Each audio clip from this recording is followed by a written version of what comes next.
Bonjour chers frères et sœurs, je suis tout très ravi de vous retrouver. Vous savez, nous sommes ici pour parler du projet de gouvernement de professeur Maurice Kamto, de son projet politique, pour porter sa candidature, pour que tous les Camerounais soient au courant de l'offre politique de professeur Maurice Kamto. Cela étant dit, vous allez écouter le professeur Maurice Kamto qui a des propositions, des réformes qu'il fera à la FECAFOOT dans le sport en général parce que il ne fera pas de la FECAFOOT son seul point d'intérêt. Pour lui, il veut observer le sport dans sa globalité parce que le sport devra contribuer de manière significative dans le PIB camerounais. Comme ça se passe partout ailleurs, dans des pays sérieux, le sport a une contribution très importante dans l'économie du pays. Et le professeur Maurice Kamto compte investir dans le sport. Je vous ai dit la fois dernière, il va commencer à construire des infrastructures dans les arrondissements du Cameroun, les terrains de tennis, de basket, de football, de natation. Toutes ces infrastructures seront construites sous le magistère du professeur Maurice Kamto. Et donc, vous allez écouter le professeur Maurice Kamto. Il va vous expliquer très clairement ce qu'il compte faire parce que la FIFA dit qu'il ne faut pas s'ingérer dans les affaires de l'Africa Foot. Pourtant, l'Africa Foot fonctionne avec le budget camerounais. Et ce budget-là est l'argent des Camerounais. C'est notre argent. Donc, on a un droit de regard dans ce qui se passe à l'intérieur. En 2018, le professeur Maurice Kamto donnait son point de vue sur ce qui se passe à la FECAFOOT.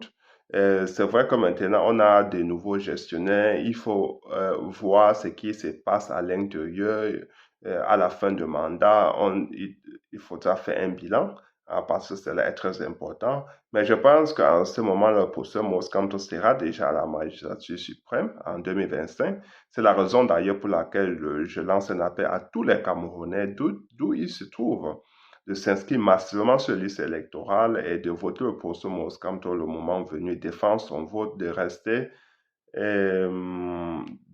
très vigilant jusqu'à la proclamation des résultats. Parce que si nous perdons l'occasion en 2025 de faire advenir au Cameroun un réel changement, je pense que nos enfants ne pourront pas nous pardonner. Parce que nous aurons comme ça passé notre lutte à nos enfants, tout comme nos parents ont passé la leur à nous-mêmes et nous avons subi en 42 ans. Cela est inacceptable et chacun devra s'investir pour que le changement soit possible au Cameroun. À présent, nous allons écouter le professeur Maurice Kamto qui nous dit exactement ce qu'il pense de l'Africa Foot, du sport en général au Cameroun. Servez, le professeur est à toi. Voilà, professeur, bonsoir. Bonsoir. Vous avez dit tout à l'heure que durant votre jeunesse, vous étiez un très grand sportif. J'espère que vous allez répondre aux questions de manière sportive également. Oui. Alors, professeur, d'entrée de jeu, il est dit au Cameroun qu'il n'existe pas de sport roi. Ça, c'est ce qui est dit, mais c'est le contraire qui est carrément observé. La question que j'aimerais vous poser, c'est comment est-ce que Maurice Kamto fera-t-il pour développer tous les secteurs sportifs au même, à part égale, je veux dire. Très bien. Oui, j'ai pratiqué du sport dans ma jeunesse. J'ai pratiqué du football, comme la plupart des Camerounais. J'étais même joueur de l'équipe de mon lycée. Si vous voulez savoir, aidez-toi. Donc, j'ai toujours dit que ce que nous sommes en train de faire à l'heure actuelle en tant que pays, c'est-à-dire doter le Cameroun de grosses infrastructures sportives, notamment dans le domaine du football, c'est une bonne chose. Je regrette d'ailleurs simplement que le coût soit élevé en raison de la façon dont nous avons organisé le financement de ce projet et surtout sa mise en œuvre. On importe des stades préfabriqués. On aurait pu créer beaucoup d'emplois ici au Cameroun si on avait effectivement tout fait à partir justement de la matière première locale. Mais ce n'est pas ça le sujet. Ça va doter le Cameroun d'infrastructures d'envergure internationale.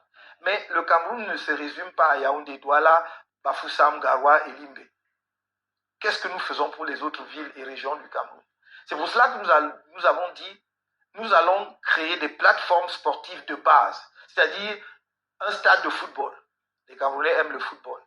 Et des pistes d'athlétisme autour de ce stade. C'est déjà, vous voyez, plusieurs sports qui vont avoir effectivement des structures pour accueillir les jeunes dans les 360 communes du du Cameroun. Il ne s'agit pas de faire des stades omnisports, de faire des stades couverts, de faire des stades avec des gradins compliqués. C'est vraiment ce qui est la base. À l'heure actuelle, tous nos jeunes, surtout par exemple ceux qui pratiquent le football, s'essayent au football dans la rue. Ils jouent dans la rue, dans des cours où ils sont parfois pourchassés. Nous voulons que dans chaque commune, y compris à Yaoundé, il y ait une plateforme sportive de base. Deuxième chose, pour les autres sports, par exemple le volleyball, le handball et tout cela, où on a eu des équipes camerounaises très, très performantes, qui ont gagné des trophées internationaux, dont on ne parle parfois pas assez. Où est-ce que ces jeunes ont été formés? C'est dans les gymnases. Or, les gymnases ont disparu des lycées et collèges. Moi, quand j'étais au lycée, il y avait des gymnases. J'étais au lycée Jos et il y avait des matchs épiques entre le lycée Jos et par exemple, Liberman ou Alfred Saker, où il y avait de très grands basketteurs. Et une des exigences que je voudrais mettre en œuvre demain, c'est dans le cahier des charges de construction des lycées et collèges, tout lycée et collège au Cameroun sera doté d'un gymnase. Pour que, à côté donc du stade de football, ils puissent effectivement avoir un lieu où les jeunes peuvent pratiquer d'autres sports. Alors, Ariane, si tu te permets, voilà. Si tu te permets, vas-y, très rapidement. Professeur, vous parlez de la construction des infrastructures, c'est très bien, je vous l'accorde, parce que ça va permettre beaucoup de développement dans certains secteurs, mais tout de même, il reste un problème qui est indéniable et qui est surtout palpable. Qu'en est-il de la rentabilité des ressources générées par ce sport? Si vous me permettez, je vais aller par un constat. En Ligue 1 camerounaise, en ce qui concerne le volet du football, les joueurs de la Ligue 1, le plafond en fait c'est 100 000 francs. Déjà que ce n'est pas tous les joueurs qui touchent 100 000 francs dépendamment des clubs. En ce qui concerne également la Ligue 2, le plafond c'est 50 000. Et ce n'est pas également tous les joueurs qui touchent cette somme-là. Ces joueurs-là sont au détriment de leurs dirigeants qui touchent des sommes entre guillemets faramineuses. La question de fond est donc, qu'en est-il de la gestion des ressources générées par ces différents sports? C'est un sujet énorme et un serpent de mer. Il faut distinguer entre ce que l'État contrôle dans la gestion du secteur sportif et ce qui échappe au contrôle de l'État. Les stades, par exemple, sont sous le contrôle de l'État. Donc on peut dire que l'État doit suivre la gestion des recettes des stades pour s'assurer qu'il y a une meilleure gestion. Mais les recettes de la FECAFOOT, vous savez très bien qu'une des règles fondamentales de la FIFA, c'est que l'État n'intervient pas dans la fédération sportive. Et donc, tout le problème est là. Ce qui pose le plus de problèmes au Cameroun, c'est la gestion des fonds de la FECAFOOT. Tout le monde nous dit qu'en une dizaine d'années, le Cameroun a reçu près de 20 millions de dollars de la FIFA pour développer le football au Cameroun. 20 millions de dollars, c'est autour de... si on prend le dollar à 500 francs, c'est autour de 10 milliards de francs CFA. Et vous constatez avec moi que le siège même de la FECAFOOT n'est toujours pas achevé. Donc il y a un problème évident de gestion au sein de la FECAFOOT. Et vous voyez pourquoi on passe de structure provisoire à structure provisoire. Commission ou comité provisoire, commission provisoire, on en finit pas avec le provisoire. Et vous, comment allez-vous faire pour pallier la situation? Je crois qu'il y a un problème de mise à plat, nécessité de mise à plat de la situation du football camerounais, dans une discussion franche avec la FIFA.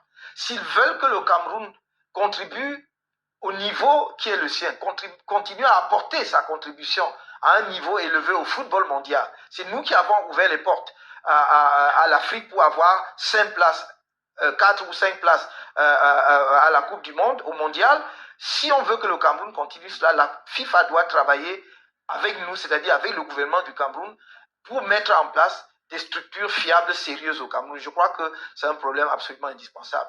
Pour le reste, pour la gestion des recettes du football, des stades notamment, ces recettes se sont effondrées. Pourquoi? Parce que les gens ne vont plus regarder le championnat camerounais, qui n'est plus intéressant. Parce que les jeunes partent de façon précoce. À peine savent-ils taper dans le ballon, les parents eux-mêmes, y compris les clubs, sont pressés de les envoyer en Europe avant qu'ils n'aient fait leur preuve dans le championnat national. Songez que des gens comme Jean Manga Ongene, qui est une des légendes de notre football, avant d'aller en Europe, était une star déjà au Cameroun. C'était une légende même déjà au Cameroun avant d'y aller. Aujourd'hui, vous avez des jeunes de 15-16 ans, les parents les envoient en Europe. Songez que Roger Mila, avant d'aller en Europe, était déjà un footballeur de très haut niveau connu au Cameroun. Donc il faut que nous revoyions le système de fonctionnement de notre football pour que le championnat soit attrayant, que les recettes de l'État augmentent et pour que, à partir de ces recettes, on entretienne les infrastructures et en construise de nouvelles. Donc, chers frères et sœurs, Comme vous avez écouté, le professeur Maurice Kamto a un vrai projet pour le Cameroun. Euh, il faudra travailler de plus en plus avec des joueurs locaux. Et pour avoir des joueurs locaux, il faudra qu'il y ait des infrastructures dans des villages, dans des villes les plus reculées du Cameroun. Avoir les petits stades pour que les enfants commencent déjà à s'entraîner à 4 ans, 5 ans, 6 ans, comme ça se voit partout ailleurs. La natation, le tennis, le sport, le handball, le football, cela doit commencer dès les bas âges.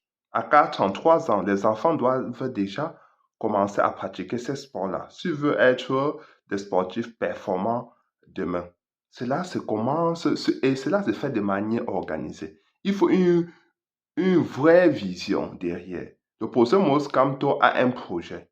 Il va construire ce cadre-là pour l'épanouissement des jeunes, des enfants. Chers frères et sœurs, faisons confiance au professeur Maurice Kamto. Il va réformer nos structures, les structures étatiques, les structures, nos institutions. Il va réformer tout pour que les Camerounais puissent converger vers la même direction et développer leur pays. C'est aussi simple que ça, chers frères et sœurs. Partagez la vidéo, surtout abonnez-vous parce que c'est ensemble que nous serons plus forts. C'est ensemble qu'on sera capable de vaincre le régime de M. Biya qui use de tous les stratagèmes, de tous les tactiques et tous les mécanismes pour confisquer le pouvoir depuis 1982. Il faut mettre fin à cela. Nous sommes aujourd'hui la risée du monde et je ne pense pas que cela doit durer encore. En 2025, nous devons mettre fin à ce régime qui a décimé beaucoup de Camerounais, qui a fait tellement mal au peuple camerounais. Et nous ne pouvons pas ici épiloguer sur ce que ce régime a fait de mal au peuple camerounais parce que tout le monde souffre au Cameroun, sauf ce groupuscule qui a confisqué les biens de l'État, qui a confisqué tout ce qui nous appartient, notre argent, ce régime a confisqué. Nous ne pouvons pas accepter cela. C'est terminé. Réveillons-nous en 2025 pour mettre fin à cela, mettre fin à cette dictature reptilienne qui ravage les vies des Camerounais depuis 42 ans. Bonne nuit.